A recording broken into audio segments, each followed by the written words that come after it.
ಉತ್ತರ ಕರ್ನಾಟಕದ ಮಂದಿ ಯಾರೇ ಬಂದ್ರು ಯಶವಂತಪುರ ಸ್ಟೇಷನ್ ಇಳಿದ ನೀವು ಹೋಟೆಲ್ ರೂಮ್ ಮಾಡಕ್ ಹೋಗ್ಬೇಡ್ರಿ, ಇಲ್ಲಿ ಬರ್ರಿ, ನಾವು ರೂಮ್ ಕೊಡ್ತೀವಿ, ಇಲ್ಲೇ ಫ್ರೆಶ್ ಆಗ್ರಿ, ಎದುರುಗಡೆ ಕ್ಯಾಂಟೀನ್ ಇದೆ, ನಾನು ತಿಂಡಿ ತಿಂದು ರೆಡಿ ಆಗಿರ್ರಿ, ನಾನು ಬಂದು ಚೆಕ್ ಮಾಡ್ತೀನಿ ಅಂತ.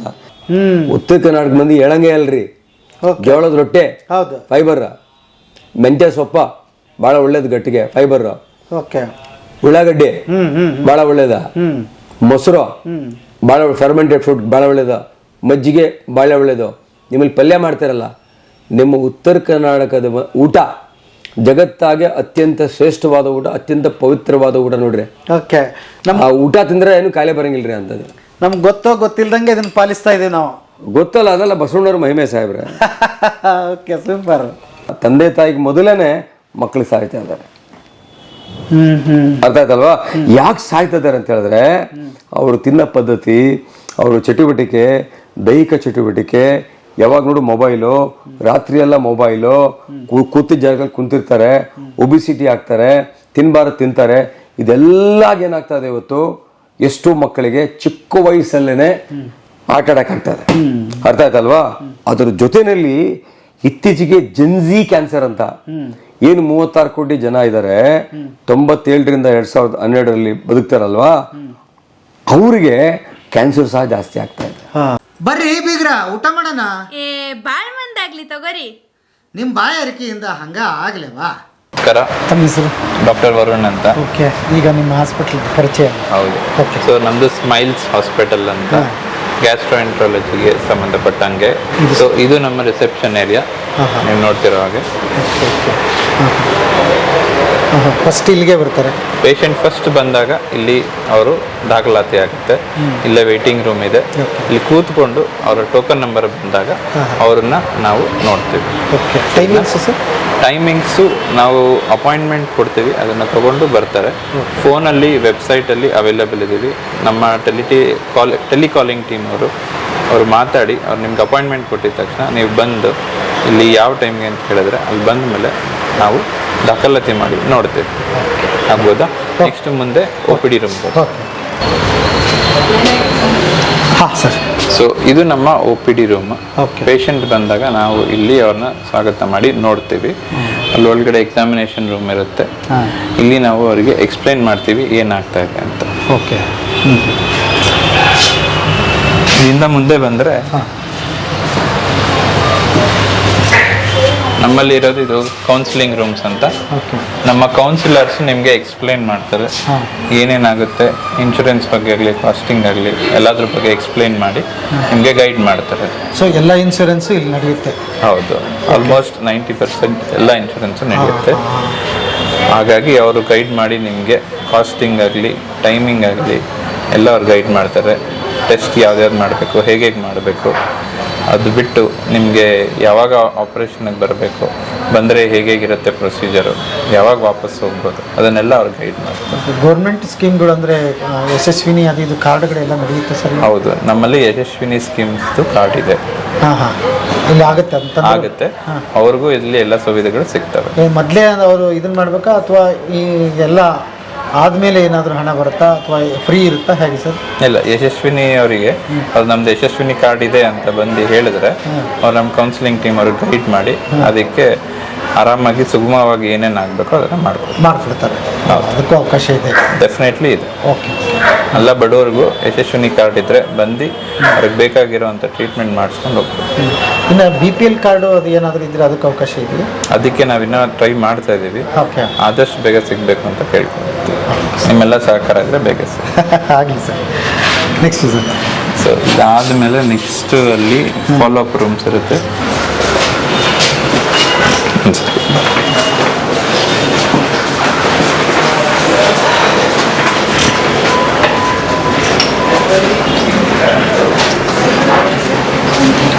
ಎಂಡಲ್ಲಿ ರಿಪೋರ್ಟಿಂಗ್ ರೂಮ್ ಇದೆ, ಅದನ್ನು ತೋರಿಸ್ಕೊಂಡು ರಿಪೋರ್ಟ್ ತಂದ ಮೇಲೆ ಅಲ್ಲಿಂದ ನೋಡ್ತೀವಿ. ಈ ರೂಮಿಗೆ ಬಂದಾಗ ಪೇಷಂಟ್ಸು ಅವರ ರಿಪೋರ್ಟನ್ನೆಲ್ಲ ತೊಗೊಂಡು ಬರ್ತಾರೆ.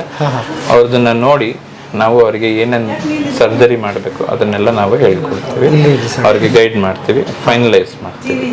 ಸೊ ಇವ್ರಿಗೆ ಏನೇನು ಮಾಡಿದ್ರೆ ಕರೆಕ್ಟಾಗಿ ಇವರಿಗೆ ಕ್ಲಿಯರ್ ಆಗುತ್ತೆ ತೊಂದರೆ ಅವರ ಸಮಸ್ಯೆಗಳಿಂದ ದೂರ ಮಾಡ್ಬೋದು ಅನ್ನೋದನ್ನ ಈ ರಿಪೋರ್ಟ್ ರೂಮಲ್ಲಿ ನೋಡ್ತೀವಿ. ಅವ್ರು ನೆಕ್ಸ್ಟ್ ಆಪ್ರೇಷನ್ಗೆ ಹೋಗ್ತಾರೆ. ಅದು ಆದಮೇಲೆ ಫಾಲೋಅಪ್ಸ್ ರೂಮ್ಸ್ ಈ ಕಡೆ ಇದೆ. ಸೊ ಇಲ್ಲಿ ನಮ್ಮ ಫಾಲೋಅಪ್ ಪೇಷಂಟ್ಸ್ ಬರ್ತಾರೆ. ಸೊ ನಮ್ಮ ಫಾಲೋಅಪ್ ಪೇಷಂಟ್ಸು ಅವರು 1ನೇ ವಾರ, 3ನೇ ವಾರ, 7ನೇ ವಾರ ಬಂದು ತೋರಿಸ್ಕೊಂಡು ಅವರ ಸರ್ಜರಿ ಹೇಗೆ ಪ್ರೋಗ್ರೆಸ್ ಆಗಿದೆ, ಅವರ ಹೀಲಿಂಗ್ ಪ್ರೊಸೆಸ್ ಹೆಂಗೆ ಪ್ರೋಸೆಸ್ ಆಗಿದೆ ಅನ್ನೋದನ್ನೆಲ್ಲ ನೋಡಿ ಅವರಿಗೆ ತಿಳಿಸ್ಕೊಡ್ತೀವಿ, ಅವ್ರಿಗೆ ಗೈಡ್ ಮಾಡ್ತೀವಿ. Okay okay. ಅಂದರೆ ಇದು ಬೆಳಗ್ಗೆ ಬಂದರೆ ಸಾಯಂಕಾಲದೊಳಗಡೆ ಎಲ್ಲ ಮುಗಿದು ಹೋಗುತ್ತಾ ಇಲ್ಲಿ ಈ ಪ್ರೊಸೀಜರ್ಸ್? ಆಲ್ಮೋಸ್ಟ್ 99% ನಾವೇನೇನು ಕೇಸಸ್ ಡೀಲ್ ಮಾಡ್ತೀವಿ ಅದೆಲ್ಲದನ್ನು ಡೇ ಕೇರ್ ಪ್ರೊಸೀಜರ್ ಅಂತ ಹೇಳ್ತೀವಿ. ಡೇ ಕೇರ್ ಅಂತಂದರೆ ನೀವು ಬೆಳಗ್ಗೆ ಬಂದಲ್ಲಿ ಸಂಜೆ ಹೋಗೋ ಸುವಿಧಾನ ಮಾಡಿಕೊಟ್ಟಿರ್ತೀವಿ. ಓಕೆ. ಅಕಸ್ಮಾತ್ ಉಳಿಯೋದಾದರೆ ಇಲ್ಲಿ ಮತ್ತೆ ಮರುದಿವ್ಸಕ್ಕೆ ಹೋಗುತ್ತೆ. ಸೊ ಇನ್ಶೂರೆನ್ಸ್ ಇರೋ ಪೇಷಂಟ್ಸ್ಗೆ ಯೂಶಲಿ ಅವರಿಗೆ 24 hours ಅಡ್ಮಿಷನ್ಸ್ ಬೇಕಾಗಿರ್ಬೋದು. ಇಲ್ಲ ಕೆಲವು ಪೇಷಂಟ್ಸಿಗೆ ನೋವಿಂದ ಕಾರಣ ಆಗಲಿ ಬೇರೆ ಕಾರಣಗಳಾಗಲಿ ಒಂದು ದಿವಸ ಉಳ್ಕೊಳ್ಳೋವಂಥ ನೆಸೆಸಿಟಿ ಇರ್ಬೋದು. ಇಂಥವ್ರಿಗೆ ಇಲ್ಲೇ ಉಳ್ಕೊಳ್ಳೋಕ್ಕೆ ವಾರ್ಡ್ಸ್ ಎಲ್ಲ ಇದೆ. ಅಲ್ಲೆಲ್ಲ ಮುಂದೆ ಇದೆ, ನೆಕ್ಸ್ಟ್ ಬಿಲ್ಡಿಂಗಲ್ಲಿ ಇದೆ. ಓಕೆ. ಸೊ ಈ ಬಿಲ್ಡಿಂಗಲ್ಲಿ ಇಷ್ಟಿದೆ. ಇದು OPD ಬಿಲ್ಡಿಂಗ್ ಅಂತ. ಸೊ OPD ಮತ್ತು ಫಾಲೋಅಪ್ ಮತ್ತು ರಿಕವರಿ ಅಥವಾ ರಿಪೋರ್ಟ್ಸ್ ರೂಮ್ ಆಗಲಿ ಅದೆಲ್ಲ ಇಲ್ಲಿದೆ. Okay okay. ಇನ್ನು ಉಳಿದಿದ್ದ ನೆಕ್ಸ್ಟ್ ಬಿಲ್ಡಿಂಗಲ್ಲಿ ಏನಿದೆ? ಪಕ್ಕದ ಬಿಲ್ಡಿಂಗಲ್ಲಿ ನಮ್ಮದು ಆಪರೇಷನ್ ಥಿಯೇಟರ್ ಇದೆ, ರಿಕವರಿ ರೂಮ್ಸ್ ಇದೆ, ICU ಇದೆ, ಅದ್ರ ಕೆಳಗಡೆ ವಾರ್ಡ್ಸ್ ಇದೆ. ಅಲ್ಲೇ ಡಿಲೆಕ್ಸ್, ಲಕ್ಸುರಿ ಎಲ್ಲ ವಾರ್ಡ್ಸು ಅಲ್ಲಿ, ಜನರಲ್ ವಾರ್ಡ್ಸ್ ಇನ್ಕ್ಲೂಡಿಂಗ್ ಎಲ್ಲ ಅಲ್ಲೇ ಇರುತ್ತೆ. ರಿಸೆಪ್ಷನ್ ಕೂಡ ಗ್ರೌಂಡ್ ಫ್ಲೋರಲ್ಲಿದೆ. ಪೇಷಂಟ್ ಆಪರೇಷನ್ಗೆ ಅಂತ ಬಂದಾಗ ಅವರು ಅಲ್ಲಿಗೆ ಬರುತ್ತೆ. ಪೇಷಂಟ್ ಜೊತೆಗೆ ಒಬ್ಬರು ಬಂದರೆ ಸಾಕು. ನಾವು ಕೊಡುವಂಥ ಅನೆಸ್ಥೀಷಿಯಾ ಒಂದು ರೀಜನಲ್ ಅನೆಸ್ಥೀಷಿಯಾ ಅಂತ, ಅಂದರೆ ಎಲ್ಲಿ ನಾವು ಆಪರೇಷನ್ ಮಾಡ್ತೀವಿ ಆ ಸಂಬಂಧಪಟ್ಟಿದ್ದ ಜಾಗದಲ್ಲಿ ನಾವು ಅನೆಸ್ಥೀಷಿಯಾ ಕೊಟ್ಟು ಮಾಡ್ತೀವಿ. ಸೊ ಹಾಗಾಗಿ ಆ ಜಾಗ ನಂಬಾಗಿರುತ್ತೆ, ಇನ್ಕ್ಲೂಡಿಂಗ್ ಕಾಲು ಕೂಡ. ಆವಾಗ ಅವರು ವಾಪಸ್ ರಿಕವರಿ ಆಗೋ ಟೈಮಿಗೆ ಸ್ವಲ್ಪ ಟೈಮ್ ಬೇಕಾಗುತ್ತೆ, ಅಂತಂದರೆ ಅವ್ರ ಸ್ವಾಧೀನ ಬರೋಬೇಕು. ಅಲ್ಲಿವರೆಗೂ ಅವ್ರ ಜೊತೆಗೆ ಯಾರು ಒಬ್ಬರು ಬಂದರೆ ಸಾಕು, ಅವ್ರನ್ನ ನೋಡ್ಕೊಳ್ಳೋಕ್ಕೆ ಒಬ್ಬರು ಬಂದರೆ ಸಾಕು ಅಂತಂದರೆ. ಇದು ಇಲ್ಲೆಲ್ಲ ಸೆಕ್ಷನ್ ನೋಡ್ಕೊಳ್ಳೋದು. ಸೊ ಇದೆಲ್ಲ ನರ್ಸಿಂಗ್ ಸೆಕ್ಷನ್. ಓಕೆ. ಸೊ ನಮ್ಮ ನರ್ಸು ಅವರಿಗೆ ಆಪ್ರೇಷನ್ ಆಗಿ ಬಂದ ಮೇಲೆ ಅವರ ರಿಲೇಟಿವ್ಸ್ಗಾಗಲಿ ಅವ್ರಿಗಾಗಲಿ ಏನೇನು ಬೇಕು ಅಂತ ಹೆಲ್ಪ್ ಮಾಡೋದಕ್ಕೋಸ್ಕರ ಮಧ್ಯದಲ್ಲೇ ಇರ್ತಾರೆ. ಎಲ್ಲ ವಾರ್ಡ್ಗೂ ಹತ್ತಿರಕ್ಕೆ ಸಿಗೋ ಹಾಗೆ.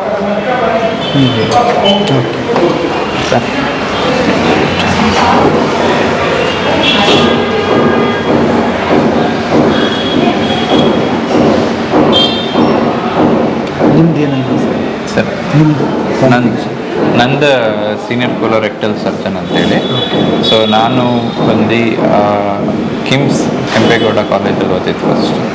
ಒಂದು UG ಮುಗಿಸ್ಕೊಂಡು ಅದ್ರ ನಂತರ ಬಾಂಬೆ ನಾಯರ್ ಹಾಸ್ಪಿಟಲ್ ಅಥವಾ ಟೋಪಿವಾಲಾ ಕಾಲೇಜ್ ಅಂತ ಏನು ಹೇಳ್ತೀವಿ ಅಲ್ಲಿ ಸರ್ಜರಿ MS ಮುಗಿಸ್ಕೊಂಡು ಅದ ನಂತರ 3 ವರ್ಷ ಇಂಗ್ಲೆಂಡಿಗೆ ಹೋಗಿದ್ದೆ.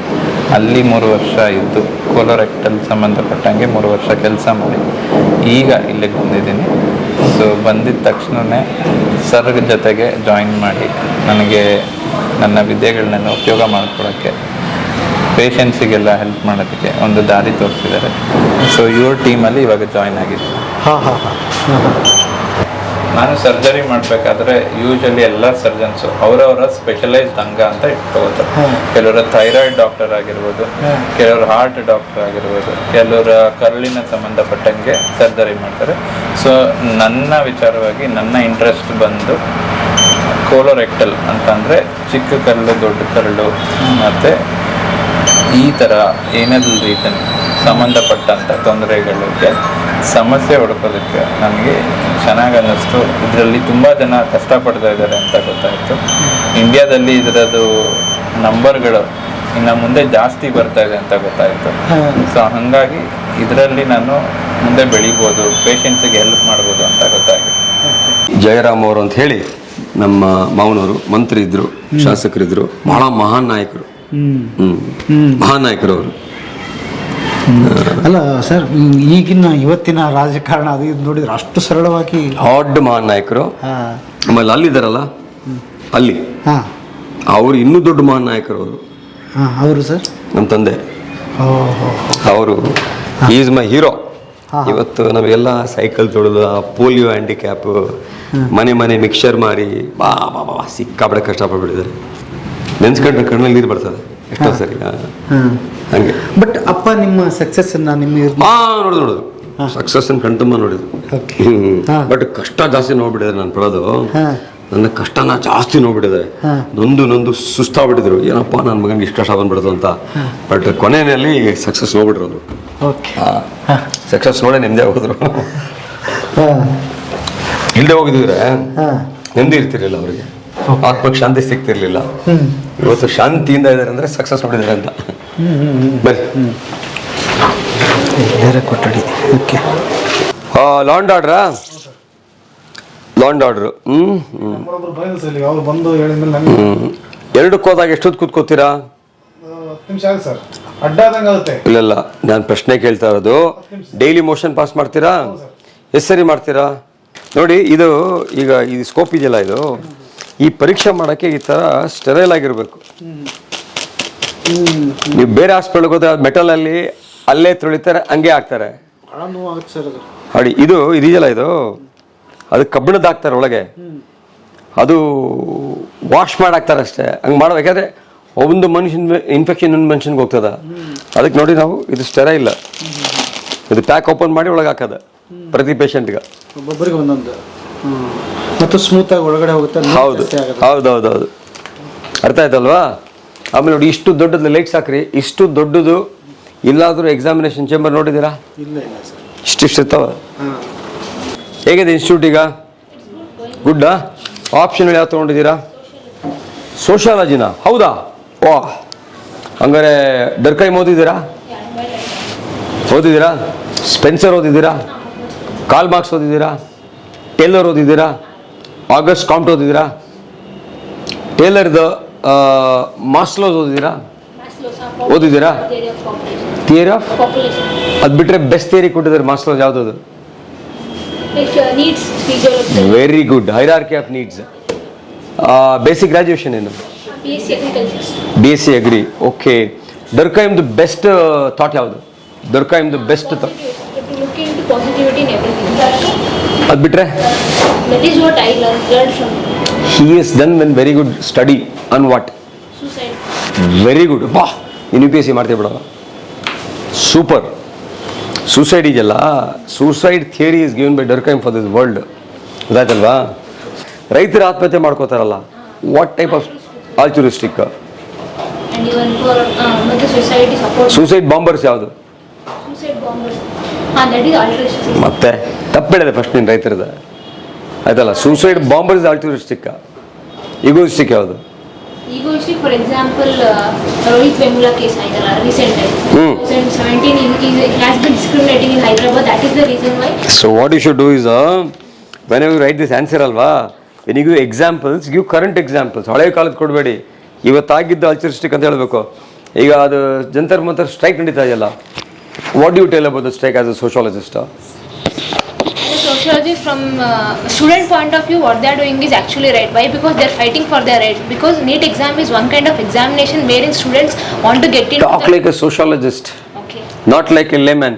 No. Okay. Talk like which sociology theory you will prove to that?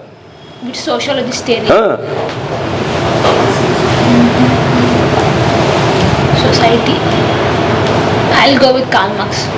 Why? How? Because today's society is capitalist. Very good. You will clear UPSC. Fantastic. Capitalist ಇದೆಯಲ್ಲ ಇವತ್ತು. So because of capitalist society ಏನಾಗಿದೆ, wealth is accumulating in only with a few hands.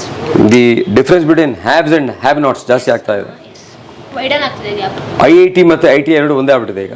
Agri? Yes. IIT and ITI. Yes. Domestic ಮೇಡ್ಗೆ ಜಾಸ್ತಿ ಸಂಬಳ Yes. ಡಾಕ್ಟ್ರಿಗಿಂತ. Because they work in domestic ಮೇಡ್ಗೆ ಜಾಸ್ತಿ ಸಂಬಳ IITಗಿಂತ. ನಮ್ಮ ಡ್ರೈವರ್ಗೆ ಜಾಸ್ತಿ ಸಂಬಳ MBBSಗಿಂತ. Yes. ಅರ್ಥ ಆಯ್ತಾ?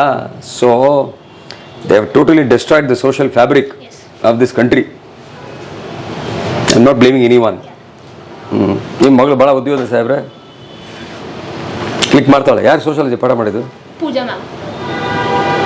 Good, nice. 100% ಕ್ವಾಲಿಫೈ ಆಗ್ತಾಳೆ.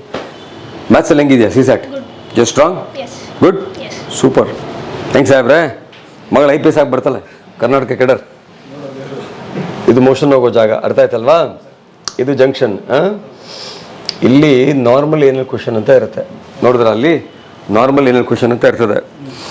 ಮೋಷನ್ಗೆ ಹೋದಾಗ ಪ್ರೆಷರ್ ಹಾಕಿದ್ರೆ, ಮೋಷನ್ಗೆ ಹೋದಾಗ ಗಟ್ಟಿಯಾಗಿ ಹೋದರೆ ಇದು ಬಲ್ಜ್ ಆಗುತ್ತೆ. ಇದನ್ನು ಗ್ರೇಡ್ 1 ಪೈಲ್ಸ್ ಅಂತ ಕರಿತೀವಿ. ನೆಕ್ಸ್ಟ್ ಏನಾಗುತ್ತೆ, ಇದು ಹೊರಗಡೆ ಬರುತ್ತೆ, ಆಟೋಮೆಟಿಕ್ ಒಳಗಡೆ ಹೋಗುತ್ತೆ, ಇದನ್ನು ಗ್ರೇಡ್ 2 ಅಂತ ಕರಿತೀನಿ. ನೆಕ್ಸ್ಟ್ ಹೊರಗಡೆ ಬರುತ್ತೆ, ಒಳಗೋಗಲ್ಲ, ಕೈಯಲ್ಲಿ ಪುಷ್ ಮಾಡಬೇಕು, ಅದನ್ನು ಗ್ರೇಡ್ 3 ಅಂತ ಕರಿತೀವಿ. ನೆಕ್ಸ್ಟ್ ಹೊರಗಡೆ ಬರುತ್ತೆ, ಕೈಯಲ್ಲಿ ಪುಷ್ ಮಾಡೋದು ಒಳಗೋಗಲ್ಲ, ಹೊರಗೆ ಇರುತ್ತೆ, ಅದನ್ನು ಗ್ರೇಡ್ 4 ಅಂತ ಕರಿತೀವಿ. ನಿಮಗೆ ಈಗ ಗ್ರೇಡ್ 2 ಆಗಿದೆ, ಹೊರಗಡೆ ಬಂದು ಒಳಗೋಗ್ತಾ ಇದೆ. ಅದ್ರ ಜೊತೆಲಿ ಏನಾಗಿದೆ ಅಂದರೆ, ಕೈ ಕೊಡಿಲಿ, ಇದು ಮೋಷನ್ ಪಾಸ್ ಮಾಡೋ ಜಾಗ ಆದರೆ ಸ್ವಲ್ಪ ಲೂಸ್ ಬಿಡಿ. ಇಲ್ಲಿ ನೋವಿತ್ತಾ? ಇದು ನಿಮ್ಮ ಮೋಷನ್ ಪಾಸ್ ಮಾಡೋ ಜಾಗ, ಒಳಗೆ ಕೈ ಹಾಕ್ದೆ, ಇಲ್ಲಿ ನೋವಿತ್ತಾ? ಮತ್ತು ಇಲ್ಲ ಅಂದ್ರೆ ಇರ್ತಾನೆ, ಇಲ್ಲಿ ನೋವಿತ್ತಾ? ಇಲ್ಲಿ ನೋವಿತ್ತಾ? ಇಲ್ಲಿ ನೋವಿತ್ತಾ? ಈ ಭಾಗ ನೋವಿತ್ತಾ? ಇಲ್ಲಿ ನಿಮಗೆ ಗಟ್ಟಿಯಾಗಿ ಹೋದಾಗ ಕ್ರ್ಯಾಕ್ ಆಗಿದೆ, ಅರ್ಥ ಆಯ್ತಾ ಸಾಹೇಬ್ರೆ? ಕ್ರ್ಯಾಕ್ ಆಗಿ ಇಲ್ಲಿ ಇನ್ಫೆಕ್ಷನ್ ಆಗಿ ಒಂದು ಟ್ರ್ಯಾಕ್ ಆಗಿದೆ, ಆಯಿತಾ? ಗಾಬರಿ ಆಗೋ ಅವಶ್ಯಕತೆ ಇಲ್ಲ. ಗುದದ್ವಾರದಲ್ಲಿ ಏನೇ ಸಮಸ್ಯೆ ಇದ್ರೂ ಒಂದು ಏನಲ್ ಮ್ಯಾನೋಮೆಟ್ರಿ ಟೆಸ್ಟ್ ಅಂತ ಮಾಡಬೇಕು, ಯಾಕೆ ಪೈಲ್ಸ್ ಆಗಿದೆ ಅಂತ. Understood lady? And we have to do a colonoscopy because anything in the anal canal is signal from the gut. ಒಂದಿನ ಬೆಳಗ್ಗೆ ಬಂದರೆ ಕೊಲೊನೋಸ್ಕೋಪಿ ಮಾಡಿ, I will clear all this things in laser. Will going 25 normal ಇದೆಯಾ? ಹಾಂ, 25ರಲ್ಲಿ ಕೊಲೊನೋಸ್ಕೋಪ್ ಮಾಡಿದರೆ ಮತ್ತೆ ಮಾಡೋ ಅವಶ್ಯಕತೆ ಇಲ್ಲ. 25ರಲ್ಲಿ ಮಾಡಿದರೆ ಮತ್ತೆ ಮಾಡೋ ಅವಶ್ಯಕತೆ ಇಲ್ಲ. ಮುಂದಿನ ಡೇಟ್ ತಗೊಳ್ಳಿ, ಬೆಳಗ್ಗೆ ಬಂದರೆ ಸಂಜೆ ಕಳಿಸ್ತೀನಿ, next day back to work. Shweta ಅಂತ, ರಾಮನಗರದ ಹತ್ರ ಕಣ್ವ ಅಂತ ಊರು, ಅಲ್ಲಿಂದ ಬಂದಿದ್ದೀನಿ. ನನಗೆ ಸ್ಮೈಲ್ ಹಾಸ್ಪಿಟಲ್ ಬಗ್ಗೆ ಮೊಬೈಲಲ್ಲಿ ಹಿಂಗೆ ಏನನ್ನು ನೋಡ್ತಾ ಇರಬೇಕಾದ್ರೆ ಮೊಬೈಲಲ್ಲಿ ನೋಡ್ತಾ ಇರಬೇಕಾದ್ರೆ ಪರಮೇಶ್ವರ್ ಸರ್ ಬಗ್ಗೆ ಗೊತ್ತಾಯಿತು. ಆ ಡಾಕ್ಟ್ರದ್ದು ಸ್ವಲ್ಪ ವೀಡಿಯೋಸ್ ಎಲ್ಲ ನೋಡಿದೆ. ಆಮೇಲೆ ತುಂಬ ಜನ ಬಂದು ಇಲ್ಲಿ ಒಳ್ಳೇದು ಕಂಡಿದ್ರು, ಅಂದರೆ ಸುಮಾರು ಜನಕ್ಕೆ ಗುಣ ಆಗಿತ್ತು. ಅದು ನೋಡ್ಬಿಟ್ಟು ನಾನು ಇಲ್ಲಿಗೆ ಬರಬೇಕು ಅಂತ ನಾನೇ ಸ್ವಇಚ್ಛೆಯಿಂದ ನಾನೇ ಬಂದೇನೆ. ಮತ್ತು ನನಗೆ 19 ವರ್ಷದಿಂದ ಮೋಷನ್ಗೆ ಹೋದ್ರೆ ಪ್ರಾಬ್ಲಮ್ಮು, ಮೋಷನ್ಗೆ ಹೋಗೋಕೆ ಆಯ್ತಾ ಇರಲಿಲ್ಲ, ತುಂಬ ತೊಂದರೆ ಅನುಭವಿಸ್ತಾ ಇದ್ದೆ. ಈ ಡಾಕ್ಟ್ರು ಇಲ್ಲಿ ಬಂದಾದ್ಮೇಲೆ ಇಲ್ಲಿ ಸಿಬ್ಬಂದಿಯವರು ಅಷ್ಟೇ ತುಂಬ ಚೆನ್ನಾಗೆಲ್ಲ ಕೋಆಪ್ರೇಟಿವ್ ಮಾಡಿದ್ರು, ಚೆನ್ನಾಗೆಲ್ಲ ಡಾಕ್ಟ್ರು ಎಲ್ಲ ಚೆನ್ನಾಗಿ ಸ್ಪಂದಿಸಿದ್ರು, ಚೆನ್ನಾಗಿ ನೋಡಿ ಇವಾಗ ನನಗೆ ಏನು ಪ್ರಾಬ್ಲಮ್ ಇಲ್ಲ, ಎಲ್ಲ ಚೆನ್ನಾಗಿದ್ದೀನಿ. ಆಪರೇಷನ್ ಎಲ್ಲ ಚೆನ್ನಾಗಾಯ್ತು. ಇವಾಗ ಒಂದು 20 days ಆಯಿತು, ಆರಾಮಾಗಿದ್ದೀನಿ. ಇಡೀ ರಾಜ್ಯದಲ್ಲಿ ಎಲ್ಲೇ ನಕಲಿ ವೈದ್ಯರಿದ್ರನ ಆ ನಕಲಿ ವೈದ್ಯರು ಫೋಟೋ ಹಾಕಿ ನಮ್ಮ ವಾಟ್ಸ್ಆಪ್ ನಂಬರ್ ಕಳಿಸಿ, ನಾವು ಅದನ್ನ ಸರ್ಕಾರಕ್ಕೆ ತಿಳಿಸಿ ಮುಚ್ಚಿಸ್ತೀವಿ. ಅದ್ಭುತ, ಅರ್ಥ ಆಯ್ತಲ್ಲ? ಹೌದಾ? ಎಲ್ಲೇ ಈಗ ನಮ್ಮ ಕಾರ್ಯಕ್ರಮ ಬದುಕಿನ ಬುತ್ತಿ ನೋಡ್ತಾರ ಅವರು, ನಿಮ್ಮ ಎಲ್ಲಾ ವೀಕ್ಷಕರ ಎಲ್ಲಾದ್ರೂ ನಕಲಿ ವೈದ್ಯರ ದವಾಖಾನೆ ಕಂಡ್ರೆ ನಮ್ಮ ವಾಟ್ಸ್ಆಪ್ನ ಫೋಟೋ ಹಾಕ್ಲಿ, ಅವ್ರಿಗೆ ನಾವೊಂದು ಪ್ರೈಸ್ ಕೊಡ್ತೀವಿ. ಅದ್ಭುತ, ಅರ್ಥ ಆಯ್ತಲ್ಲ? ನೋಡ್ರಪ್ಪ, ಇದೊಂದು ಅವಕಾಶ ಇದೆ. ಯಾರ ಸಿಕ್ಕರ ದೊಡ್ಡ ಆಂದೋಲನ, ನಾನು ಹಾಕ್ತೀನಿ, ನೀವು ಹಾಕ್ರಿ. ಎಲ್ಲರ ನಕಲಿ ವೈದ್ಯರು ಕಂಡ್ರ, ನಕಲಿ ಅಂದ್ರೆ ಏನಂತ ಹೇಳ್ಬೇಕು ಅವ್ರಿಗೆ? ನಕಲಿ ಅಂದ್ರೆ ಸಣ್ಣ ಪೆಟ್ಟಿ ಅಂಗಡಿ ತರ ಇಟ್ಟಿರ್ತಾರ್ರಿ, ಮತ್ತೆ ಇನ್ನೊಂದು ಜನಾಂಗದವರು ಮಾಡ್ತಾರ ಅದನ್ನ. ನಕಲಿ ವೈದ್ಯರು ಎಲ್ಲೇ ಕಂಡ್ರೆ ಸಣ್ಣ ಸಣ್ಣ ಪೈಲ್ಸ್ ಚಿಕಿತ್ಸಾಲಯ, ಒಂದೇ ದಿನದಲ್ಲಿ ಗ್ಯಾರಂಟಿ, 100% ಗ್ಯಾರಂಟಿ ಅಂತ ಇದ್ರ ಫೋಟೋ ಹೊಡೆದು ನಮ್ಗೆ ಹಾಕ್ರಿ, ನಂಬರ್ ಕೊಡ್ತೀನಿ ನಾನು. ಅರ್ಥ ಆಯ್ತಲ್ಲ? ಇಂಥವ್ರಿಂದನ ಜನ ಸಾಯ್ತಾ ಇರೋದು. ಕೆಲವ್ರು ಏನ್ ಮಾಡ್ತಾರೆ, ಎತ್ತಿನ ಕೊಂಬಿಡ್ತಾರೆ ಒಳಕ್ಕೆ, ಹಿಂಗ ಆಗ್ಲಾಗ್ಲಿ ಟೈಟ್ ಇಡ್ತಾರೆ ಗುರುದ್ವಾರ, ಎತ್ತಿನ ಕೊಂಬಿಡ್ತಾರೆ. ಒಬ್ಬ ರಿಂಗ್ ಹೇಳ್ತಾನೆ, ರಿಂಗ್ ಹಾಕೊಂಡು ಅವ್ನ ರಿಂಗೆ ತಗೋಬೇಕು, ಆ ರಿಂಗ್ 25,000 ಅಂತೀಗ, ಸಿಲ್ವರ್ ರಿಂಗ. ಅದನ್ನ ಹಾಕೊಂಡು 3 ತಿಂಗಳಿಗೆ ಸಂಡಾಸ್ ಕ್ಲೀನ್ ಮಾಡ್ಬೇಕಂತ ಹೋಗ್ತದಂತ. ಅವ ರಿಂಗ್ ಹಾಕಿದ್ರೆ 2 ತಿಂಗಳಿಗೆ ಕಡ್ಡಿ ಕರ್ಪೂರ ಕಾಯಿ ಹಚ್ಚೆ ಪೈಲ್ಸ್ ಹೋಗ್ತದಂತೆ. ಅಲ್ಲ ಸಾಹೇಬ್ರೆ, ದೊಡ್ಡ ದೊಡ್ಡ ಕಾಯಿಲೆ ಇರುತ್ತೆ ಪಾಪ ಅವ್ರಿಗೆ, ಮುಗ್ಧರು ಇಂಥವ್ರ ಹತ್ರ ಹೋಗಿ ಸೊತ್ತೋಗ್ತಾರೆ ಸಾಹೇಬ್ರೆ. ಒಂದೇನು ಅಂತಂದ್ರೆ, ಅಂದ್ರೆ ನಮ್ಮ ಹತ್ರ ರೊಕ್ಕ ಇಲ್ಲ ಅಂತಲ್ಲ, ಅಲ್ಲಿ ಇಲ್ಲಿ ಸಾಲ ಪಾಲ ಮಾಡಿ ಬ್ಯಾಡದ ಕಡೆ ಹೋಗಿ ಅವನ್ನೆಲ್ಲ ರೊಕ್ಕ ಖಾಲಿ ಮಾಡ್ಕೊಂಡು ಏನ್ ಮಾಡ್ತೀರಿ ಮಾಡ್ರಿ ಸಾಹೇಬ್ರ ಅಂತ ನಿಮ್ಮ ಹತ್ರ ಬರೋದು. ಹೌದು, ಮೊದಲ ಬಂದ್ರೆ ಅದ ರೊಕ್ಕ ಇಟ್ಕೊಂಡು ಇಲ್ಲಿ ವಾಸಿ ಆಗ್ಬಿಡುತ್ತೆ. ಹೌದು, ನೀವ್ ಹೇಳ್ತಾ ಇರೋದೇನಂದ್ರೆ, ಅಪ್ಪ ನಿಮ್ಮ ಹತ್ರ ರೊಕ್ಕ ಕಡಿಮೆ ಐತೋ ಹೆಚ್ಚೈತೋ ಪ್ರಶ್ನೆ ಅದು ಬೇರೆ. ಮೊದಲು ಇಲ್ಲಿ ಬರ್ರಿ, ಅಥವಾ ನಮ್ಮಂತವ್ರು ಇನ್ಯಾರ ಎಲ್ಲಾರ ದೇಶದಾಗ ಅಲ್ಲಿ ಹೋಗ್ರಿ. ಎದಕ್ ಫಿಸ್ಟುಲಾ ಬಂದದ, ಎದಕ್ ಪೈಲ್ಸ್ ಬಂದದ, ಎದಕ್ಕೆ ಮಲಬದ್ಧದ, ಫಸ್ಟ್ ಮೂಲ ಕಾರಣ ಹುಡುಕ್ಬೇಕು ಸಾಹೇಬ್ರೆ, ಆನಂತರ ಚಿಕಿತ್ಸೆ. ಆನಂತರ ಚಿಕಿತ್ಸೆ, ಮೊದಲ ಚಿಕಿತ್ಸೆ ಅಲ್ಲ. ಇಲ್ಲಿ ಏನಂದ್ರೆ ನಮ್ಮ ತಪ್ಪು ಕಲ್ಪನೆ ಅದು, ಹಾಸ್ಪಿಟ್ಲಿಗೆ ಹೋಗ್ಬಿಟ್ರ ಇಷ್ಟುದ್ದ ಏನೋ ಚೆಕ್ ಮಾಡಿಬಿಡ್ತಾರೆ, ಮಾಡಿ ಇಲ್ಲಬಾರದ್ದೆಲ್ಲ ನಮಗ್ ಹಾಕ್ಬಿಡ್ತಾರೆ.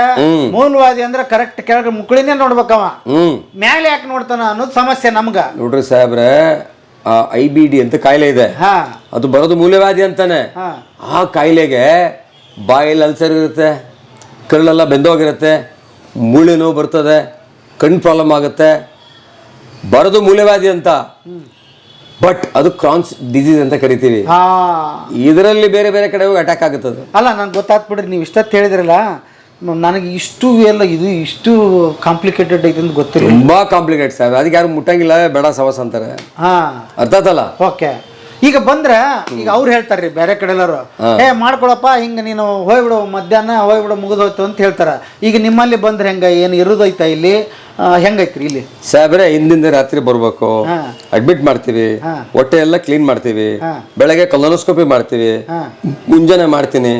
90% ಜನ ಸಂಜೆಗೆ ಹೋಗ್ಬೋದು.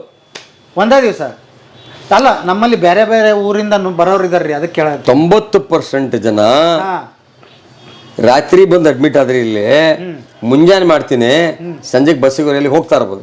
ಅರ್ಥ ಆತಲ್ಲ? ಇನ್ನೊಂದ್ ಐತ್ರಿ ಸಮಸ್ಯೆ. ಈಗ ನಮ್ಮಲ್ಲಿ ಬಂದ ತಕ್ಷಣ ಬೆಂಗಳೂರಲ್ರಿ ಇದು ದೊಡ್ಡ ಊರಾಗುತ್ತ. ಹೌದ್ರಿ. ಈಗ ನಿಮ್ಗಿಂತ ಹಾಸ್ಪಿಟಲ್ಗಿಂತ ದೊಡ್ಡ ಖರ್ಚು ಮತ್ತೆ ಲಾಡ್ಜ್ಗೆ ಪಾಡ್ಜ್ಗೆ ಆಗಿ ಬರಬಾರ್ದು ಅನ್ನೋದು ಕೇಳಾಕತ್ತೀನಿ. ಬೆಳಗ್ ಬಂದ್ ಯಶವಂತಪುರ ಟ್ರೈನ್ಗೆ ಅವ್ರು ಇಳಿದ್ರ ನಿಮ್ದೇನ ಹಾಸ್ಪಿಟ್ಲ್ ಇಲ್ಲೇ ಮತ್ತಿಕೆರೆ ಬಹಳ ದೂರ ಏನಿಲ್ಲ. ಹೌದ್ರಿ. ಬಂದ್ರ ಅವರು ಸೀದಾ ಹಾಸ್ಪಿಟ್ಲಿಗೆ ಬಂದ್ 40 ವರ್ಷ ಮತ್ತೆ ರಾತ್ರಿ ಹೋಗ್ಬೋದು ಅಂತೀರಿ? ನಮ್ಮಲ್ಲಿ ಯಾವಾಗೂ ಬೆಡ್ ಫುಲ್ ಇರ್ತದ್ರಿ. ಹೌದಾ?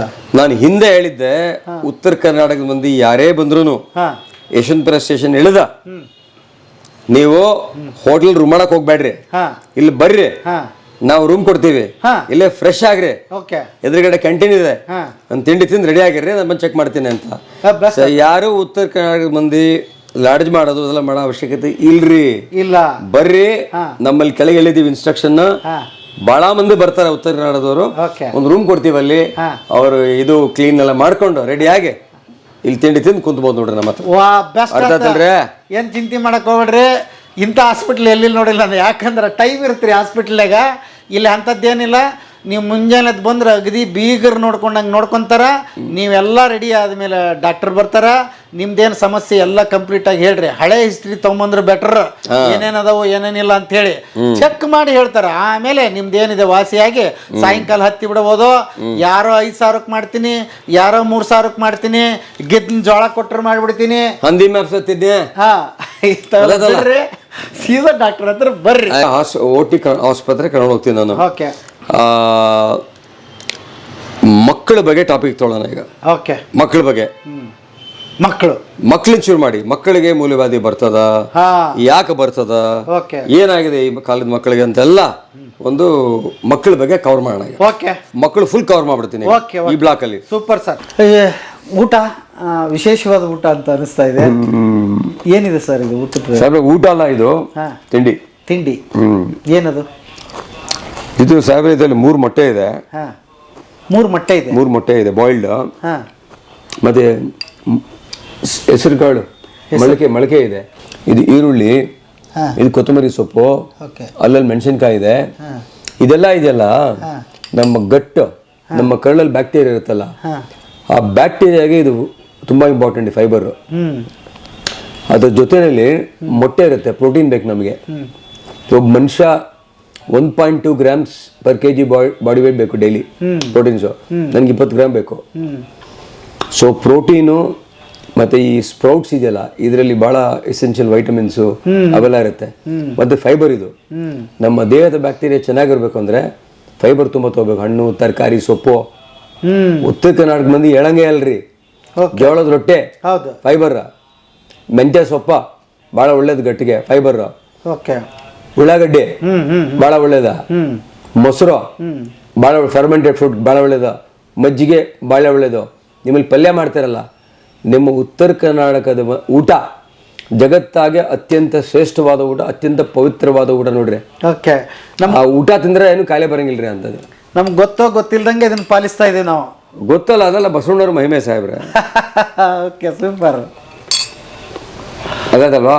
ಸೊ ಇದು ನನ್ನ ತಿಂಡಿ. ತಿಂಡಿ ಆಯ್ತು. ಊಟ ಏನ್ ಮಾಡ್ತೀರಿ ಸಾಹೇಬ್ರೆ? ಊಟ ನಾನು ಸಾಮಾನ್ಯವಾಗಿ ಬೆಳಗ್ಗೆ ತಿಂಡಿ ತಿಂತೀನಿ 11 ಗಂಟೆಗೆ, ಸಾಯಂಕಾಲ 7 ಗಂಟೆಗೆ ಊಟ ಮುಗಿಸ್ಬಿಡ್ತೀನಿ. 2 ಹೊತ್ತು ಊಟ ಮಾಡ್ತೀನಿ ನೋಡ್ರಿ. ಹೌದಾ? ಹೌದು. ಬೆಳಗ್ಗೆ ತಿಂಡಿ, ಸಾಯಂಕಾಲ. ಮಧ್ಯಾಹ್ನ ಇಲ್ಲ ನಿಮ್ದು? ಮಧ್ಯಾಹ್ನ ಕೂಡ ಇಲ್ಲ. ಈಗ ತಿಂತಾ ಇದ್ರಲ್ಲಿ ಇದೆ ಇಷ್ಟೇ? ಇಷ್ಟೇ, ಇದು ಇಷ್ಟೇ. ಓಕೆ. ಕಾಫಿ ಹೆಚ್ಚು ಕುಡಿತೀನಿ ಅಂದ್ರೆ ಕೆಲವೊಬ್ಬರಿಗೆ ಕಾಫಿ ಹೆಚ್ಚು ಕುಡಿಬಾರ್ದು ಅಂತಾರೆ, ಇನ್ನೊಂದಂತಾರೆ, ಮತ್ತೊಂದಂತಾರೆ. ಹೆಂಗಿದೆ ಸಾಹೇಬ್ರೆ? ಕಾಫಿ ಹೆಚ್ಚು ಕುಡಿತೀನಿ ಅಂದ್ರೆ ನನಗೆ ಅಡಿಕ್ಷನ್ ಆಗ್ಬಿಟ್ಟಿದೆ. ಹೌದಾ?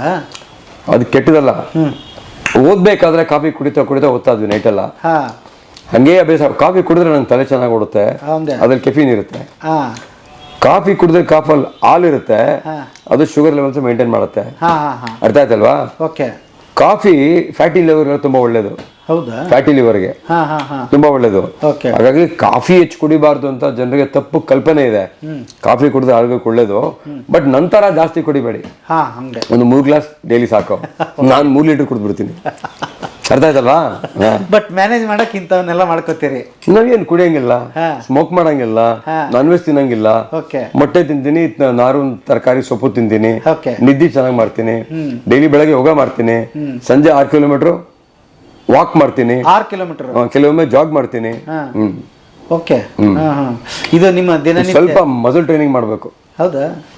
ಸರ್, ಈಗ ಅಷ್ಟು ಹಂಗಿರ್ಬೇಕಂದ್ರೆ ಬಾಲ್ಯ ಬಹಳ ಚೆನ್ನಾಗಿರ್ಬೇಕ. ಬಾಲ್ಯ ಯಾಕಂದ್ರೆ ಅದು ಬಹಳ ಇಂಪಾರ್ಟೆಂಟ್. ಇವತ್ತಿನ ಹುಡುಗರುಗಳಿಗೆ ನೋಡಿದ್ರೆ ಸಣ್ಣ ಸಣ್ಣ ಹುಡುಗರಿಗೆ BP ಶುಗರ್ ಅಂತಾರೆ, ಹಾರ್ಟ್ ಅಟ್ಯಾಕ್ ಅಂತಾರೆ. ಅದು ಅವ್ರಿಗೆ ಕೆಲವು ಬಾರಿ ನಾನು ಕೇಳಿದ್ದೀನಿ ಪಿಸ್ತೂಲ ಅಂತಾರೆ. ಅವ್ರಿಗೆ ಕೂಡ ಇವತ್ತು ಮೂಲವಾದಿ ಅಂತಾರೆ. ಯಾಕೆ ಸರ್? ಹೇಗೆ ಸಣ್ಣ ಸಣ್ಣ ಹುಡುಗರಿಗೆ ಹೇಗೆ ಬರೋದಕ್ಕೆ ಸಾಧ್ಯ ಅಂತ? ಸಾಹೇಬ್ರೆ, ಈಗ ಮಕ್ಕಳು ಅಂದ್ರೆ ನಾವು 5 ರಿಂದ 15 ವರ್ಷವರೆಗೂ ಮಾತಾಡೋಣ ಸಾಹೇಬ್ರೆ. 5 to 15 years ಓಕೆ. ಆ ಮಕ್ಕಳ ಬಗ್ಗೆ ಮಾತಾಡೋಣ ಸಾಹೇಬ್ರೆ. ಏನಾಗಿತ್ತು, ನಾವೆಲ್ಲ ಮಕ್ಕಳಿದ್ದಾಗ ನಮಗೆ ತಿಂತಾದಿದ್ದು ಊಟ ನಿಮ್ಮ ಕಡೆ ಜೋಳದ ರೊಟ್ಟಿ, ನಮ್ಮ ಕಡೆ ರಾಗಿ ಮುದ್ದೆ. ಹೌದು. ನಾನು ಇವತ್ತು ತಿನ್ನೋದು ಅದನ್ನೇ. ಆಯ್ತಾ? ಈಗಿನ ಮಕ್ಕಳೇನಾಗಿದೆ, ಅವರು ಆಹಾರ ಪದ್ಧತಿ ಚೇಂಜ್ ಆಗಿದೆ. ಎಲ್ಲರೂ ಜಂಕ್ ಫುಡ್ ತಿಂತಾ ಇದಾರೆ. Junk food, pack food, process food, ಆಮೇಲೆ ನೋಡ್ರಿ pizza, burger, fried chicken, french fry, peri peri ಅಂತೆ, road side kebab, gobi Manchurian, masala puri, panipuri, egg rice ಅಂತೆ, ಎಲ್ಲ ಕೆಟ್ಟದೆಲ್ಲ ಒಳಗೆ ಹೋಗ್ತಾ ಇದ್ದೀರಿ. ಚಿಕ್ಕ ವಯಸ್ಸಿನ ಚೂರು ಆಗದ. ಆ ಕೆಟ್ಟದೆಲ್ಲ ಒಳಗೋಗಿ ಏನಾಗಿದೆ ಈಗ ಅಂತ ಹೇಳಿದ್ರೆ, ಮುಖ್ಯವಾಗಿ ನಮ್ಮ ಗ್ಯಾಸ್ಟ್ರೋಗೆ ಸಂಬಂಧಪಟ್ಟ ಕಾಯಿಲೆಗಳಂದ್ರೆ ಈ ಕರುಳಲ್ಲಿ ಉಣ್ಣಾಗುತ್ತೆ ಸಾಹೇಬ್ರೆ. ಕರುಳಲ್ಲಿ ಉಣ್ಣಾಗತ್ತೆ. ಆ ಉಣ್ಣಾಗೋದನ್ನ ಇನ್ಫ್ಲಮೇಟರಿ ಬೌಲ್ ಡಿಸೀಸ್ ಅಂತ ಕರಿತೀವಿ ಸಾಹೇಬ್ರೆ. ಇನ್ಫ್ಲಮೇಟರಿ ಬೌಲ್ ಡಿಸೀಸ್ ಅಂತ. ಈ ಕಾಯಿಲೆ 2 ವೆರೈಟಿ ಇದೆ ಸಾಹೇಬ್ರೆ. ಒಂದು ಕ್ರಾನ್ಸ್ ಡಿಸೀಸ್ ಅಂತ, ಒಂದು ಅಲ್ಸರೇಟಿವ್ ಕೊಲೈಟಿಸ್ ಅಂತ ಸಾಹೇಬ್ರೆ. ಪ್ರತಿ ವರ್ಷ 100 ಕೇಸ್ಗಳು ಪತ್ತೆ ಹಚ್ತಾ ಇದ್ರೆ 25 ಮಂದಿ ಮಕ್ಕಳಿಗೆ ಅದ ನೋಡ್ರಿ, 5 ರಿಂದ 15 ವರ್ಷ ಆದ್ರೆ. ಎದಕ್ಕಿದಾಯ್ತು ಅಂತ ಹೇಳಿದ್ರೆ, ಒಂದು ಕಾರಣ ಆಹಾರ ಪದ್ಧತಿ ಚೇಂಜ್ ಆಗಿದೆ ಈಗ. ಅರ್ಥ ಆಯ್ತಲ್ಲ ಸಾಹೇಬ್ರೆ? ಹಾಗಾಗಿ ಇವತ್ತು ಮಕ್ಕಳಿಗೂ ಸಹ ಕೆಟ್ಟ ಕಾಯಿಲೆ ಇದು, ಕ್ರಾನ್ಸ್ ಡಿಸೀಸ್ ಮತ್ತು ಅಲ್ಸರೇಟಿವ್ ಕೊಲೈಟಿಸ್. 25 ವರ್ಷದ ಹಿಂದೆ ದೇಶದಲ್ಲಿ 0.5% ಆಫ್ ಇಂಡಿಯಾ, ಅಂದ್ರೆ 0.5% ಇತ್ತು ನಮ್ಮ ಜನಸಂಖ್ಯೆ ಇದು ಕಾಯಿಲೆ. 25 ವರ್ಷದಲ್ಲಿ 5% ಆಗಿದೆ ಲೆಕ್ಕ ಹಾಕೊಳ್ಳಿ. ಅಷ್ಟು ಈ ಕಾಯಿಲೆ ಬರ್ತಾ ಇದೆ. ಡೈಲಿ ನಾವು ಕಲೋನ್ಸ್ಕೋಪಿ ಮಾಡಿದ್ರೆ 10 ಜನಕ್ಕೆ 3 ಜನಕ್ಕೆ ಗ್ಯಾರಂಟಿ ಕಾಯಿಲೆ. ಈ ಕಾಯಿಲೆಗೆ ಚಿಕಿತ್ಸೆ ಇಲ್ಲ. ಟ್ರೀಟ್ಮೆಂಟ್ ಕೊಟ್ಟಾಗ ವಾಸಿ ಆಗತ್ತೆ, ಮತ್ತೆ ಬರುತ್ತೆ. ಸಿಂಪಲ್ ಆಗಿ ನಮ್ಮ ಉತ್ತರ ಕರ್ನಾಟಕ ಮಂದಿ, ನಮ್ಮ ಕನ್ನಡದಿಂದ ಹೇಳ್ಬೇಕಂದ್ರೆ ಕರುಳಲ್ಲಿ ಉಣ್ಣಾಗೋದು. ಅರ್ಥ ಆಯ್ತಲ್ವಾ? ಕರುಳಲ್ಲಿ ಉಣ್ಣಾಗೋದು ಯಾಕೆ ಉಣ್ಣಾಗತ್ತೆ? ಆಹಾರ ಪದ್ಧತಿಯಿಂದ ಒಂದು ಕಾರಣ, 2 ಜೆನೆಟಿಕ್ಸ್ ಇಂದ ಆಗ್ತದೆ. ಈ ರೀತಿ ಆದಾಗ ಏನಾಗ್ತದ, ಇವ್ರ ಮಂದಿ ಏನ್ ಮಾಡ್ತಾರ, ರಕ್ತ ಹೋಗ್ತದ, ಪೈಲ್ಸ್ ಅಂತ ಹೋಗಿ 4-5 ವರ್ಷ ವೇಸ್ಟ್ ಮಾಡ್ತಾರೆ. ಅರ್ಥ ಆಯ್ತಲ್ವಾ? ಬಹಳ ಕೆಟ್ಟ ಕಾಯಿಲೆ ಇದು. 20 ರಿಂದ 25 ವರ್ಷ ಆದ್ಮೇಲೆ ಅದು ಕ್ಯಾನ್ಸರ್ಗೆ ಕನ್ವರ್ಟ್ ಆಗುತ್ತೆ ಕಾಯಿಲೆ. ಆಯ್ತಾ? ಈ ಕಾಯಿಲೆ ಚಿಕಿತ್ಸೆ ದುಬಾರಿ. ಈ ಕಾಯಿಲೆ ಮಕ್ಕಳಲ್ಲಿ ಜಾಸ್ತಿ ಬರ್ತಾ ಇದೆ. ಯಾಕೆ ಬರ್ತಾ ಇದ್ರಪ್ಪ ಅಂದ್ರೆ ತಿನ್ನಬಾರ್ದು ಊಟ ತಿಂತಾ ಇದಾರೆ. ಆಯ್ತಾ? ಸೊ ಇದು ಮಕ್ಕಳಲ್ಲಿ ಬರ್ತಾರೆ ಕಾಯಿಲೆ. ಇನ್ 2ನೇದು ಈ ಜೆನ್ಸೀಸ್. ನಾನು ಪುಸ್ತಕ ಬರ್ತಿದ್ದೀನಿ, why 7 habits of young people ಅಂತ. 7 ಅಭ್ಯಾಸಗಳು ಚಿಕ್ಕ ವಯಸ್ಸವ್ರದ್ದು ಇಂಡಿಯಾದಲ್ಲಿ ಅಂತ. Why they die before their parents ಅಂತ. ತಂದೆ ತಾಯಿಗೆ ಮೊದಲೇನೆ ಮಕ್ಕಳು ಸಾಯ್ತಾ ಇದ್ದಾರೆ. ಅರ್ಥ ಆಯ್ತಲ್ವಾ? ಯಾಕೆ ಸಾಯ್ತಾ ಇದ್ದಾರೆ ಅಂತ ಹೇಳಿದ್ರೆ, ಅವರು ತಿನ್ನೋ ಪದ್ಧತಿ, ಅವರು ಚಟುವಟಿಕೆ, ದೈಹಿಕ ಚಟುವಟಿಕೆ, ಯಾವಾಗ ನೋಡು ಮೊಬೈಲು, ರಾತ್ರಿ ಎಲ್ಲ ಮೊಬೈಲು, ಕೂತಿದ್ದ ಜಾಗದಲ್ಲಿ ಕುಂತಿರ್ತಾರೆ, ಒಬಿಸಿಟಿ ಆಗ್ತಾರೆ, ತಿನ್ಬಾರದು ತಿಂತಾರೆ. ಇದೆಲ್ಲ ಏನಾಗ್ತಾ ಇದೆ ಇವತ್ತು, ಎಷ್ಟೋ ಮಕ್ಕಳಿಗೆ ಚಿಕ್ಕ ವಯಸ್ಸಲ್ಲೇನೆ ಹಾರ್ಟ್ ಅಟ್ಯಾಕ್ ಆಗ್ತದೆ. ಅರ್ಥ ಆಯ್ತಲ್ವಾ? ಅದರ ಜೊತೆನಲ್ಲಿ ಇತ್ತೀಚೆಗೆ ಜೆನ್ಜಿ ಕ್ಯಾನ್ಸರ್ ಅಂತ, ಏನು 36 ಕೋಟಿ ಜನ ಇದ್ದಾರೆ, 97 ರಿಂದ 2012 ಬದುಕ್ತಾರಲ್ವಾ, ಅವರಿಗೆ ಕ್ಯಾನ್ಸರ್ ಸಹ ಜಾಸ್ತಿ ಆಗ್ತಾ ಇದೆ. ಹಾಂ ಯಾಕೆ ಆಗ್ತಾ ಇದೆ ಅಂತ ಹೇಳಿದ್ರೆ, ನಾನು ಹೇಳಿದ್ನಲ್ಲ, ನಾವು ನಿಂತಿರೋದು ಕಂಟಾಮಿನೇಟೆಡ್ ಪ್ಲಾನೆಟಲ್ಲಿ, ಆಮೇಲೆ ಇದು ಸಿಕ್ ನೇಷನ್ ಅಂತ. ಹಾಗಾಗಿ ನಾವು we are what we eat ಅಂತ ಇಂಗ್ಲೀಷಲ್ಲಿ ಹೇಳ್ತೀವಿ. ನಾವು ಏನು ತಿಂತೀವಿ ಅದ್ರ ಮೇಲೆ ನಮ್ಮ ದೇಹ ನಿಂತಿರುತ್ತೆ. ನಾವೇನು ಮಾತಾಡ್ತೀವಿ ಅದ್ರ ಮೇಲೆ ನಮ್ಮ ಸಮಾಜ ನಿಂತಿರುತ್ತೆ. ಸೊ ತಿನ್ನೋದನ್ನ ಯೋಚನೆ ಮಾಡಿ ತಿನ್ನಬೇಕು, ಮಾತಾಡೋದನ್ನ ಯೋಚನೆ ಮಾಡಿ ಮಾತಾಡಬೇಕು. ಈ ಎರಡೂ ಇದ್ರೆ ಮಾತು ಬಲ್ಲವನಿಗೆ ಜಗಳವಿಲ್ಲ, ಅಂದರೆ ಒಳ್ಳೆ ಮಾತಾಡಬೇಕು. ಊಟ ಬಲ್ಲವನಿಗೆ ರೋಗವಿಲ್ಲ, ಅಂದರೆ ಒಳ್ಳೆ ಊಟ ತಿನ್ನಬೇಕು. ಇದೆರಡು ಪಾಲನೆ ಮಾಡಿಬಿಟ್ರೆ ಆರೋಗ್ಯ ಚೆನ್ನಾಗಿರುತ್ತೆ, ನಿಮ್ಮ ಮನೇನ ಉದ್ಧಾರ ಆಗುತ್ತೆ, ನೀವು ದೇಶನ ಕಟ್ಬೋದು. ಬಟ್ ಇದರಿಂದ ಇನ್ನೊಂದಿದೆ ಸರ್. ಹೇಳಿ ಸರ್. ಬರೀ ಮಕ್ಕಳನ್ನೇ ನಾವು ಆಪಾದನೆ ಮಾಡೋದು ಬೇಡ, ಅದು ಹಿರಿಯರಿಂದ ಶುರು ಆಗ್ಬೇಕಾಗಿದೆ. ನಾವು ಮಾಡ್ತೀವಿ, ನೀನ್ ಮಾಡ್ಬೇಡ ಅಂತ ಹೇಳ್ತಿದೀವಿ. ಮೊದಲು ನಾವು ಮಾಡೋದನ್ನ ಬಿಡ್ಬೇಕು. ಅಡಿಗೆ ಮನೆ ಚಿಕಿತ್ಸಾಲಯ ಆಗ್ಬೇಕಾಗಿದೆ. ಸಾಹೇಬ್ರೆ ಅಲ್ರಿ? ಹಾ, ಇವತ್ತು ಅಡಿಗೆ ಮನೆ ಒಳಗೆ ಫ್ರಿಡ್ಜ್ ಇರುತ್ತಲ್ಲ, ಹಾ, ಇವತ್ತು ಮಾಡಿದ ಸಾಂಬಾರು 3 ದಿನ ಆದ್ಮೇಲೆ ತಿಂತಾರೆ. ಮಕ್ಕಳು ಅದೇನ ಹಾಕೊಡ್ತಾರೆ. ಫ್ರಿಡ್ಜ್ ಅಲ್ಲಿ ತೆಗೆದ್ರೆ ಕೋಕ್ ಇರುತ್ತೆ, ಪೆಪ್ಸಿ ಇರುತ್ತೆ. ತಿನ್ಬಾರ್ದು ಜಂಕ್ ಫುಡ್ ಎಲ್ಲ ಫ್ರಿಡ್ಜ್ ಅಲ್ಲಿ ಇರ್ತದೆ. ಎಲ್ಲೇ ಹೋಗಿ ನೀವು ಇವತ್ತು, ಆಯ್ತಾ? ಆಮೇಲೆ ಫಸ್ಟ್ ಮಕ್ಕಳಿಗೆ ಮೊಬೈಲ್ ತೋರಿಸೋದು ತಾಯಿ. ಊಟ ಮಾಡ್ತಾರಲ್ಲ, ಮೊಬೈಲ್ ಕೈ ಕೊಡ್ತದೆ ಹಿಂಗೆ, ಅಲ್ಲಿಂದ ಶುರುವಾಗಿದ್ದ ಅಭ್ಯಾಸ ಕಂಟಿನ್ಯೂ ಆಗ್ತದೆ. ಅರ್ಥ ಆಯ್ತಲ್ವಾ? ಸೊ ಹಾಗಾಗಿ ತಂದೆ ತಾಯಿ ಏನ್ ಮಾಡ್ತಾರೆ ಮಕ್ಕಳು ನೋಡ್ತಾರೆ, ಅದನ್ನ ಮಕ್ಕಳು ಕಲಿತಾರೆ. ನಾನು ಹೇಳದಿನ ಕಲಿಯಲ್ರಿ ಮಕ್ಕಳ, ನಾನು ಮಾಡಿದಿನ ಕಲಿತಾರ್ರಿ. ಹಂಗೆ ಮಕ್ಕಳಿಗೆ ಒಳ್ಳೆ ಡಯಟ್, ಒಳ್ಳೆ ತರಕಾರಿ, ಒಳ್ಳೆ ಸೊಪ್ಪು, ಒಳ್ಳೆ ನೀರು, ಒಳ್ಳೆ ನಿದ್ದೆ. ಅವ್ರು ಓದದೇ ಹೋದ್ರು ಚಿಂತೆ ಇಲ್ಲ, ಹೋಗಿ ಅವರು ನೀಟಾಗಿ ಆರೋಗ್ಯ ನೋಡ್ಕೊಂಡ್ರೆ ಸಾಕು. ಅರ್ಥ ಆಯ್ತಲ್ವಾ? ಹಾಗೆ. Okay okay. ನಿಮ್ಮ ಬಾಲ್ಯದಲ್ಲಿ ಹೇಗಿತ್ತು? ಅವತ್ತಿನ ಫುಡ್ಡಿನ ಸ್ಥಿತಿ ಹೇಗಿತ್ತು? ನಿಮ್ಮ ಆಟ ಪಾಠಗಳು ಹೇಗಿತ್ತು? ನೀವು ಹೇಗೆ ಬೆಳೆದ್ರಿ? ಅಥವಾ ಇವತ್ತಿನ ಮಕ್ಕಳಿಗೆ ಅದು ಯಾಕೆ ಸಿಗ್ತಿಲ್ಲ? ಕಾರಣ ನಾವಾಗಿದ್ದೀವಾ, ಅಥವಾ ಕಾಲಮಾನ ಬದಲಾಗಿದೆಯಾ, ಅಥವಾ ಆರ್ಥಿಕ ಪರಿಸ್ಥಿತಿ ಬದಲಾಗಿದೆ? ಇದೆಲ್ಲ ಸೇರ್ಕೊಂಡಿದೆ ಸರ್ ಅದರಲ್ಲಿ. ನಾವು ಬಾಲ್ಯದಲ್ಲಿ ನಮಗೆ ಮುದ್ದೆ, ಬಸ್ಸಾರು, ಸೊಪ್ಸಾರು, ಮೊಳಕೆ ಹುಳ್ಳಿಕಾಳು ಸಾರು, ತರಕಾರಿ ಬಿಟ್ರೆ ಬೇರೆ ಏನು ಗೊತ್ತಿಲ್ಲ. ನಾವು ಹೊರಗಡೆ ಹೋಟ್ಲಲ್ಲಿ ತಿಂದೇ ಇಲ್ಲ, ತಿನ್ನಕ್ ರೊಕ್ಕ ಇಲ್ಲಲ್ಲ, ಬಡತನ. ಪ್ಲಸ್ ನಾವೆಲ್ಲ ಬಾಲ್ಯದಲ್ಲಿದ್ದಾಗ ಬಿಫೋರ್ 1991 ಯಾವ ಜಂಕ್ ಫುಡ್ ಇರಲಿಲ್ಲ, ಗೊತ್ತಾಯ್ತಲ್ವಾ? ಈ ಪಿಜ್ಜಾ, ಬರ್ಗರ್ ಯಾವುದು ಇರಲಿಲ್ಲ. ಸೊ ನಮಗೆ ಅದರ ಆಕ್ಸೆಸ್ ಇರಲಿಲ್ಲ, ಅಂದ್ರೆ ನಮ್ ಕೈಗೆ ಸಿಗ್ತಿರ್ಲಿಲ್ಲ, ಅದು ಇರ್ಲಿಲ್ಲ. ಅರ್ಥ ಆಯ್ತಲ್ಲ? ಬಹುಶಃ ಬಡತನವೇ ಅದು ಒಳ್ಳೇದಾಯ್ತೇನೋ ಅಂತ ಅನಿಸ್ತದೆ. ಕೆಲವು ಸರಿ ಬಡತನಕ್ಕೆ ಒಳ್ಳೇದಾಯ್ತು, ಅದ್ರ ಜೊತೆನಲ್ಲಿ ಆ ಕಾಲದಲ್ಲಿ ಅವೆಲ್ಲ ಇರ್ಲಿಲ್ಲ. ಗೊತ್ತಾಯ್ತಲ್ಲ? ಈಗ ನನಗೆ 54 ವರ್ಷ, ಆ ಕಾಲದಲ್ಲಿ ಇವೆಲ್ಲ ಇರ್ಲಿಲ್ಲ. ಈಗಿನ ಕಾಲದ ಮಕ್ಕಳಿಗೆ ಏನಾಗಿದೆ ಅಂತ ಹೇಳಿದ್ರೆ, ಹುಟ್ಟಿದಾಗ್ಲೇನೆ ತಂದೆ ತಾಯಿಯವ್ರನ್ನ ಕೆಡಿಸ್ತಾರೆ. ಯಾಕೆ ಕೆಡಿಸ್ತಾರೆ? ಅದು ಹೊರಗಡೆ ಫೋಟೋ ಮಾಡೋದು, ಬೆಳಿತಾ ಆನ್ಲೈನ್ ಎಲ್ಲ ಆನ್ಲೈನ್ ಮಾಡ್ತಾರೆ. ಮಕ್ಕಳು ಟೈಮಿಗೆ ಸರಿಯಾಗಿ ನಿದ್ದೆ ಮಾಡ್ತಾ ಇಲ್ಲ, ಮಕ್ಕಳು ಒಳ್ಳೆ ಆಹಾರ ತಗೊಳ್ತಾ ಇಲ್ಲ. ಗೊತ್ತಾಯ್ತಲ್ವಾ? ಸೊ ಹಾಗಾಗಿ ಹೇಗೆ ಜೀವನ ಶೈಲಿ ಬದಲಾಯ್ತು, ಹೇಗೆ ಆಹಾರ ಪದ್ಧತಿ ಬದಲಾಯ್ತು, ಹಾಗೆ ಕಾಯಿಲೆಗಳು ಬದಲಾಯ್ತು. ಇಲ್ಲಿಗೆ ಕನೆಕ್ಟ್ ಇದೆ. ಅರ್ಥ ಆಯ್ತಲ್ವಾ? ನೀವು ಪ್ರಪಂಚ ಬದಲಾಗ್ತಾ ಇದೆ, ಆರ್ಥಿಕ ಪರಿಸ್ಥಿತಿನ ಅಂತ ಹೇಳಿದ್ರಿ. ಹೌದು, ಪ್ರತಿ 3 ನಿಮಿಷಕ್ಕೊಮ್ಮೆ ಈ ಪ್ರಪಂಚದಲ್ಲಿ ಏನಾದ್ರು ಒಂದು ಚೇಂಜ್ ಆಗ್ತಾ ಇರುತ್ತೆ. ಆರ್ಥಿಕ ಪರಿಸ್ಥಿತಿ ಇಂಡಿಯಾದ ಅವತ್ತಿದ್ದಂಗೆ ಇವತ್ತು ಇಲ್ಲ. ಇವತ್ತು ಅರ್ಬನ್ ಪುವರ್ಗೆ ಅಂದ್ರೆ ಸಿಟಿಲಿರೋ ಬಡತನ 50,000 ರೂಪಾಯಿ ಅಂತ. ಇವತ್ತು ಸಿಟಿಲಿ ಯಾರೇ ಜೀವನ ಮಾಡೋದು 50,000 ಸಂಪಾದನೆ ಮಾಡ್ತಾನೆ. ಪಾನಿಪುರಿ ಅಂಗಡಿ 5 ಲಕ್ಷ ಸಂಪಾದನೆ ಮಾಡ್ತಾನೆ. ಸೊ ಇವತ್ತು ಜನಕ್ಕೆ ಹಣ ಇದೆ. ಸೊ ಆರ್ಥಿಕ ಪರಿಸ್ಥಿತಿ ಜೋಬ್ ತುಂಬಿದಾಗ ಏನಾಗುತ್ತೆ, ಬೇರೆ ಚಟಗಳಿಗೆ ಹೋಗ್ತಾರೆ. ಎಷ್ಟೋ ಜನ ಯೂತ್ಸ್ ಇವತ್ತು ಡ್ರಗ್ ಅಡಿಕ್ಟ್ಸ್ ಆಗಿದ್ದಾರೆ, ಆಲ್ಕೋಹಾಲ್ ತಗೊಳ್ತಾರೆ, ಸ್ಮೋಕ್ ಮಾಡ್ತಾರೆ. ಯಾಕೆ? ಹಣ ಇದೆ. ಅವಾಗ ಏನಾಗುತ್ತೆ, ಪಕ್ಕದಲ್ಲಿರೋ ಇನ್ಫ್ಲೂಯೆನ್ಸ್ ಆಗ್ತಾರೆ, ಇವರು ಈ ಚಟಗಳಿಗೆಲ್ಲ ಅಡಿಕ್ಟ್ ಆಗ್ತಾರೆ. ಅರ್ಥ ಆಯ್ತು ಸಾಹೇಬ್ರೆ? ಸೊ ಹಂಗೆ ಇವತ್ತು ನಮಗೇನು ಕಾಣ್ತಿರ್ಲಿಲ್ಲ, ಇವತ್ತು ಎಲ್ರಿಗೂ ಮಕ್ಕಳು ಕಾಣ್ತಾ ಇದೆ.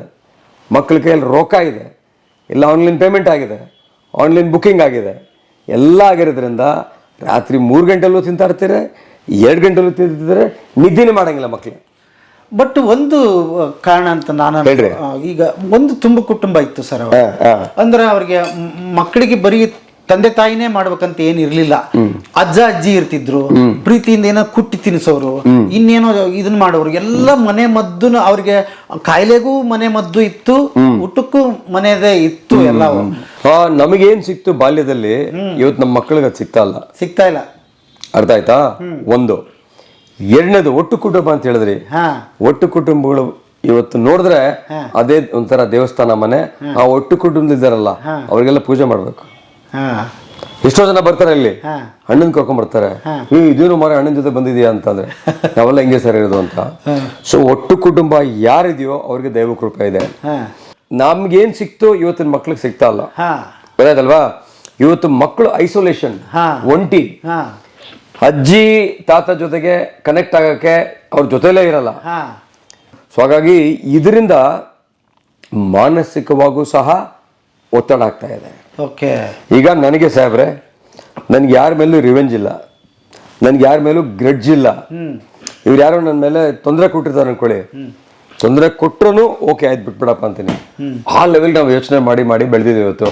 ಹಾಗೆ ಶಾಂತಿಯಿಂದ ನಿಮ್ದಿಂದ ಇರ್ತೀವಿ, ಗೊತ್ತಾಯ್ತಲ್ವಾ? ಸೊ ಒಟ್ಟು ಕುಟುಂಬಗಳು ಇವತ್ತು ಇಲ್ಲ. ಇವತ್ತೆಲ್ಲ ನ್ಯೂಕ್ಲಿಯರ್ ಫ್ಯಾಮಿಲೀಸು, ತಂದೆ ಕೆಲಸ ತಾಯಿ ಕೆಲಸ, ಮಗು ಒಂದೇ ಮನೇಲಿರುತ್ತೆ, ಅದೇನು ಮಾಡುತ್ತೋ ಗೊತ್ತಿಲ್ಲ, ಮೊಬೈಲಲ್ಲಿ ಏನು ನೋಡುತ್ತೋ ಗೊತ್ತಿಲ್ಲ.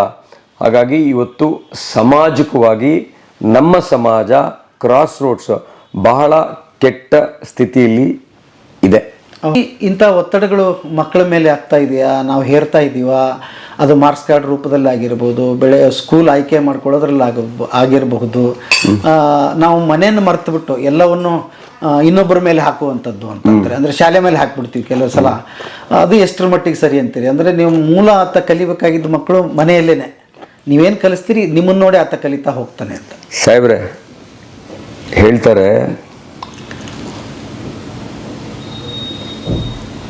ಮನೆಯೇ ಮೊದಲ ಪಾಠಶಾಲೆ, ತಾಯಿಯೇ ಮೊದಲ ಟೀಚರ್. ಮಗು 6 ವರ್ಷದವರೆಗೂ ತಂದೆ ತಾಯಿನ ಎಳೆದು ಬೆಳೆಯುತ್ತೆ. ಚಿಕ್ಕ ಮಕ್ಕಳದ್ದು ಪಕ್ಕದ ಮನೆ ಬೆಳೆಯುತ್ತೆ. 6 ವರ್ಷ ಆದ್ಮೇಲೆ ಶಾಲೆಗೆ ಹೋದಾಗ ಅಲ್ಲಿ ಬೇರೆ ಮಕ್ಕಳು ಸಿಗ್ತಾರೆ, ಟೀಚರ್ ಸಿಗ್ತಾರೆ. ಹೋಗ್ತಾ ಹೋಗ್ತಾ ಹೋಗ್ತಾ ಮನೇಲಾಗೋದು, ಶಾಲೆಯಲ್ಲಾಗೋದು ಫುಲ್ ಕಲಿತಾರೆ. ಇದೇ ಅವರ ವ್ಯಕ್ತಿತ್ವನ ಶೇಪ್ ಮಾಡೋದು. ಇವಾಗ ಪರಮೇಶ್ವರ್ ಯಾಕೆ ಹಿಂಗಿದ್ದೇನೆ ಅಂತ ಹೇಳಿದ್ರೆ ಎಲ್ಲ ಬಾಲ್ಯ, ನೀವ್ ಯಾಕಿದ್ದೀರಿ ಅಂದ್ರೆ ಎಲ್ಲ ಬಾಲ್ಯ, ಅವ್ರು ಯಾಕಿದ್ರೆ ಎಲ್ಲ. ನಮ್ಮ ಪರ್ಸನಾಲಿಟಿ ಬಿಲ್ಡ್ ಆಗೋದು ನಮ್ಮ ಬಾಲ್ಯದ ಅನುಭವಗಳಿಂದ. ಅರ್ಥ ಆಯ್ತಲ್ವಾ?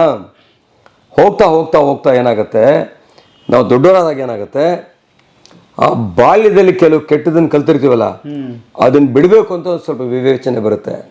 ಕೆಲವರು ಅದು ಬಿಡೋದು ಇಲ್ಲ. ಅರ್ಥ ಆಯ್ತಲ್ವಾ? ಮನುಷ್ಯನ ವ್ಯಕ್ತಿತ್ವ ಹೆಂಗೆ ಡೆವಲಪ್ ಆಗುತ್ತೆ ಅಂದ್ರೆ, ಮನೆಯಲ್ಲಿ ತಂದೆ ತಾಯಿ, ಶಾಲೆಯಲ್ಲಿ ಫ್ರೆಂಡ್ಸು, ಟೀಚರ್ಸು, ಅದಾದ್ಮೇಲೆ ದೊಡ್ಡನಾದ್ಮೇಲೆ ಕೆಲ್ಸಕ್ಕೆ ಹೋಗೋ ಜಾಗದಲ್ಲಿ ಫ್ರೆಂಡ್ಸು, ಇವರೆಲ್ಲ ಒಂದು ಪರ್ಸನಾಲಿಟಿನ ಇನ್ಫ್ಲೂಯೆನ್ಸ್ ಮಾಡ್ತಾರೆ. ಅದರಿಂದ ಅವನಿಗೆ ಒಂಥರ ಡಾಮಿನೇಷನ್ ಇರುತ್ತೆ, ಅದರಿಂದ ಕ್ಯಾರೆಕ್ಟರ್ ಬೆಳೆಯುತ್ತೆ.